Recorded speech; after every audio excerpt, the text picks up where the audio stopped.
know how it sounds. Let me explain. My relationship with Miles used to be completely perfect. The day after our wedding, he drove us to his secluded cabin on the Pacific Coast Highway. Cabin is what he called it. I would have called it a mansion. A sleek little hideaway overlooking the ocean. The air was damp and cool, but we built a fire to chase away the chill. Outside, the waves crashed onto the rocks below. The cabin was truly the perfect romantic getaway, secluded and scenic. He poured me a glass of red wine, and we sat around the crackling logs late into the night. We had a picture-perfect whirlwind romance. I was working on the set of a new TV show as a wardrobe assistant. He was the charming actor playing a minor role. I worked grueling hours for low pay. He made the big bucks. It was all so unexpected when he took an interest in me. But it wasn't like I was unattractive. No, everyone agreed we made a lovely couple. Even my parents, whom he charmed immediately with his down-to-earth sensibilities. Our wedding was the most incredible day. All of my childhood expectations were exceeded. The custom wedding dress, the $10,000 cake, the natural setting with 200 of my closest friends and relatives, the endlessly blue, cloudless sky.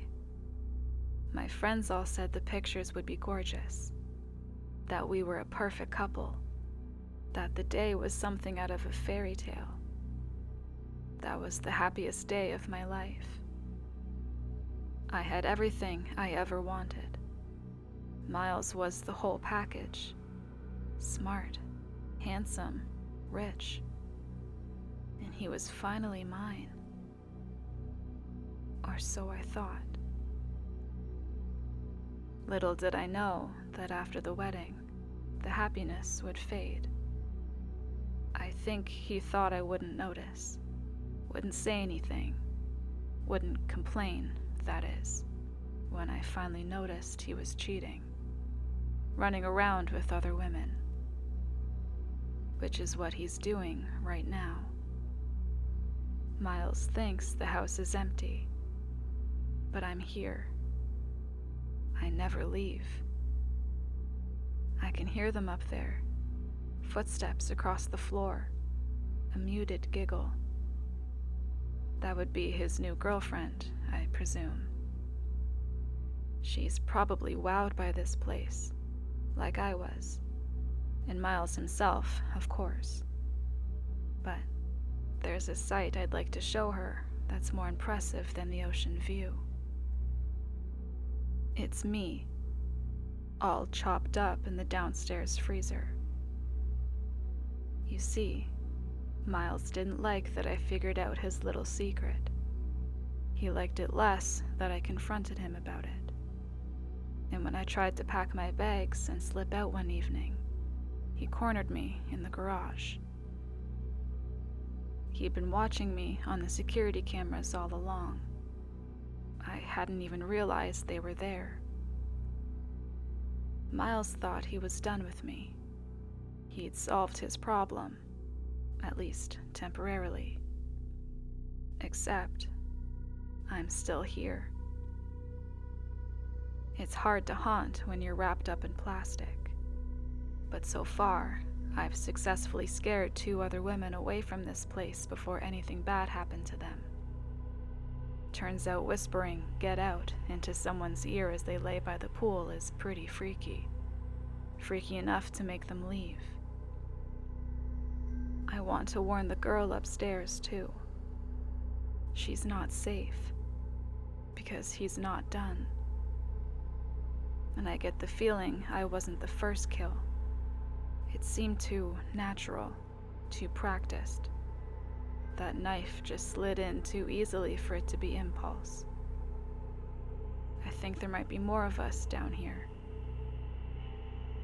Unfortunately, I only have finite energy left in my ghost form. Speaking, even whispering, takes a lot. It's taking all the energy I have left to haunt the computer Miles keeps down here, sliding along the passive Ethernet cables into the wide world of the internet, where I've come to plead for help. So please, is there anyone out there who could come and save her?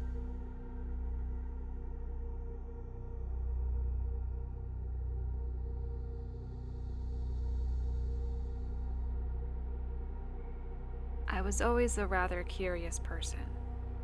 Issues related to the occult and the paranormal attracted my attention a lot. So when a friend told me the story, I quickly felt the desire to verify if it was true or not. He explained the following to me. There's a website called www.icanseeyou.com, but it's not easy to find. Certain requirements are needed for it. You must be completely alone, and you'll only be able to access it during Thursday night, starting at 10 o'clock.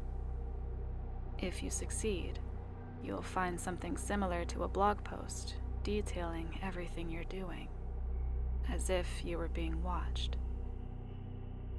The requirements were no problem. I fulfilled them all.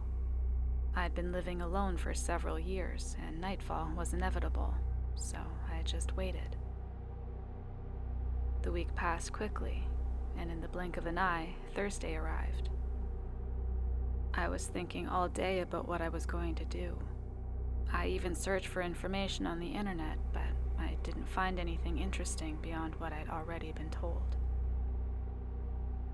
I made some time until the evening, and at about 10:30, I went to my room and got ready. I followed all the instructions that were given to me. I turned off the lights, turned on the computer, and opened the browser. It took me 5 attempts to access the website, but finally, when I was giving up everything for lost, it started loading a page. The design was quite simple, a completely black background and no image. Sure enough, I could see an entry whose title was, "I Can See You." At that entrance, someone introduced himself in a way that, although it was somewhat disturbing, was quite cordial. "Good evening, dear visitor. I want you to know that I can see you." I wasn't quite convinced by what I was seeing. Of course, that feeling of disbelief and skepticism soon faded away. Another small paragraph appeared in the entry. "You don't believe me, do you? You have a pretty big window next to your desk." Somewhat surprised, I looked out the window, but I couldn't see anything out of the ordinary. I could see my car parked, a couple sitting on a bench, and a girl walking her dog. I'm not exaggerating when I say that I spent about 20 minutes looking out the window, but no matter how hard I searched, I couldn't find anything. There was no one who looked suspicious. My attention turned back to the blog, which added another text. "If I were in your situation, I wouldn't waste time looking out the window. Have you locked all the doors properly? And what about the windows? I know it's summer and it's hot, but do you think it's safe to have the dining room window open in your situation?" I quickly left my room and headed to the dining room. And sure enough, the window was open. I closed it. I pulled the latch on the front door. I was so scared that I decided to pick up a knife. I went back into the room. This time, I closed the door, and to feel safer, I lowered the blind. A new message appeared. "I don't think that knife will be of any use to you." I was starting to get tired. What I felt was a mixture of fear and anger. I came up to the monitor and shouted, "Fuck you!" I set out to close the page, but it was impossible for me. No matter how hard I pressed the button, it didn't react. I tried to leave the page, but neither the mouse nor the keyboard would respond. Come on, don't go so fast. The fun hasn't started yet. Desperate, I opted for the simplest measure, disconnecting the computer from the current. And at that moment, the little skepticism that was left in me completely disappeared. The computer was still on. The last message that I would receive that night appeared on the screen. That last one really upset me. I had planned to end this by the good way, but I see that it will not be possible. I've told you before that the best option was to close doors and windows. But I must confess something. The danger is not outside this house, but inside. My heart was racing 1,000 times an hour, and I almost had a heart attack when I heard the closet door, located right behind me, slam open. I didn't want to turn around.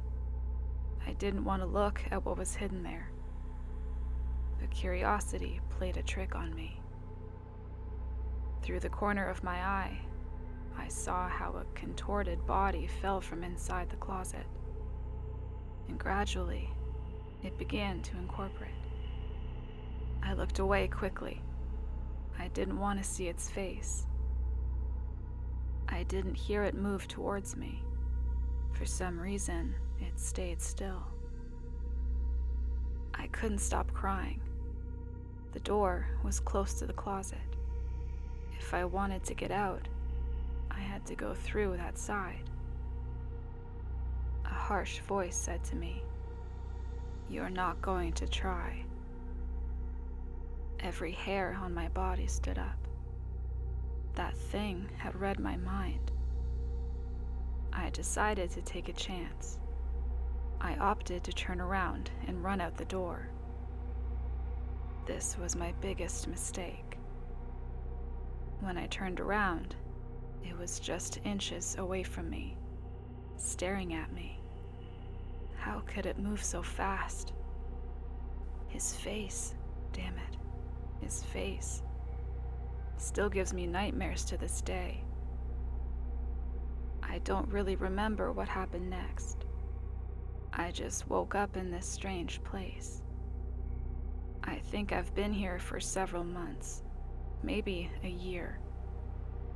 I'm not sure. It's always dark.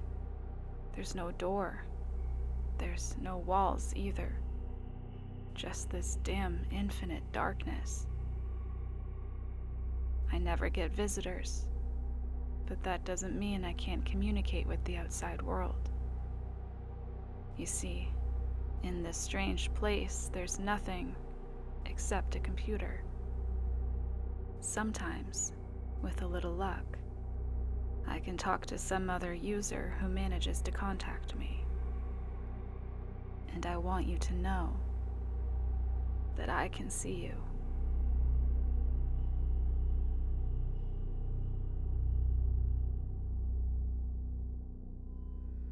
This happened about 5 years ago, and I still can't shake the feeling that I'm being watched every night.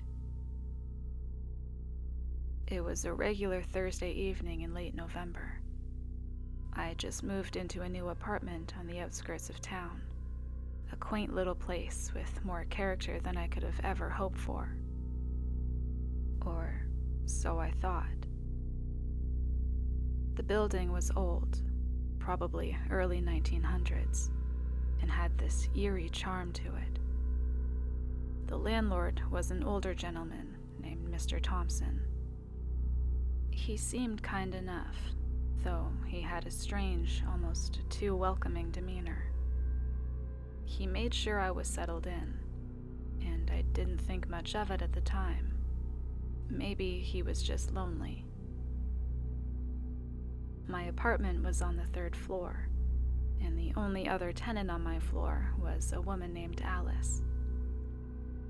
I never saw her much, just a few times in the hallway. She seemed nervous, always glancing over her shoulder and hurrying back to her apartment. One night, I was lying in bed, struggling to fall asleep. The room was pitch black, and the only sound was the faint ticking of my old wall clock. Just as I was about to drift off, I heard a soft whisper. "Help me." My eyes shot open, and I strained to hear more. Nothing. I chalked it up to my imagination and tried to go back to sleep. Then, I heard it again, clearer this time. "Please, help me." I sat up in bed, my heart pounding. The voice was coming from the corner of my room. I reached over and flicked on the bedside lamp. The corner was empty, just shadows cast by the old wardrobe. I tried to convince myself it was just a draft or the old pipes. But then, I heard it again, more desperate this time.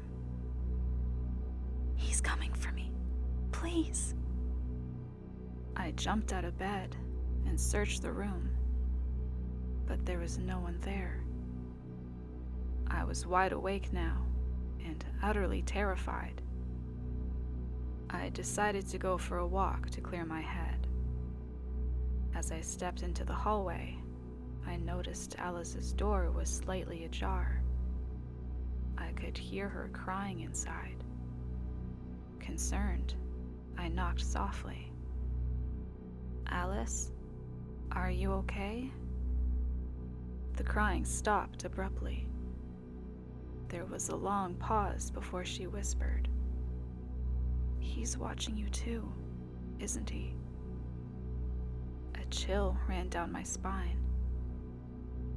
Who's watching me?" She peeked through the crack in the door, her eyes wide with fear. "The man in the corner. He's been here for years. He watches us, waits for us to fall asleep. Then he takes us." I backed away slowly. This had to be some kind of joke. "Alice, that's not funny." Her eyes filled with tears. "I'm not joking. He got the last tenant too. Please, you have to believe me." I didn't know what to say, so I just nodded and went back to my apartment, locking the door behind me. I didn't sleep at all that night. The next day, I went to see Mr. Thompson. I told him about the voice and Alice's strange behavior. He just smiled and said, "Alice has always had an overactive imagination. Don't let it get to you." But I couldn't shake the feeling that something was horribly wrong. That night, I stayed up, watching the corner of my room. Around 3 a.m., I felt a cold breeze, even though the windows were shut. Then I saw it. A shadow, darker than the rest, moving in the corner. It grew taller, more defined. My heart raced as the figure of a man emerged from the darkness. His eyes were hollow, and his mouth twisted into a grotesque grin. I couldn't move. I couldn't scream. He stepped closer, and I felt an overwhelming sense of dread. Just as he reached out to touch me, I heard a loud banging on my door. The figure vanished. I stumbled to the door and flung it open. Alice stood there, pale and shaking. "Did you see him?" she whispered. I nodded, my voice caught in my throat. "We have to leave," she said urgently. "Now." We packed our things and left that night. I moved back in with my parents and never returned to that building.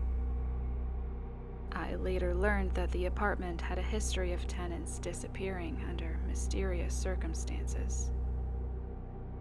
And to this day, I still see the man in the corner, out of the corner of my eye, just for a split second, watching and waiting.